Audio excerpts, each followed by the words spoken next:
लेकिन ये साला कर क्या रहा है यहाँ पे?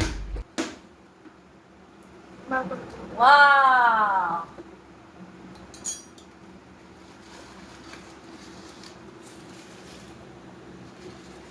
কি ব্যাপার? এখানে যে আমার 2000 টাকার নোট ছিল, কতগুলো 2000 টাকার নোটগুলো তো হলো। বলেন কি? এখানে আমার 2000 টাকার নোট ছিল। বিষয়টা একটু ব্যাখ্যা করবেন?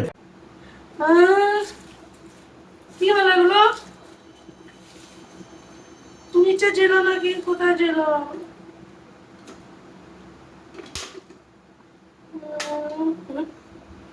2000 টাকার নোটটা কোথায় গেল? जोर जोर से बोल के लोगों को स्कीमें बता दे। 2000 টাকা নোট কোথায় পাবা তুমি? 2000 টাকার নোট আমি একদিন স্বপ্ন দেখেছিলাম অনেকগুলো। आपने 10 से 10 পাইছেন। ওরে বাবা, স্বপ্ন দেখেছিল? তাহলে বন্ধ করে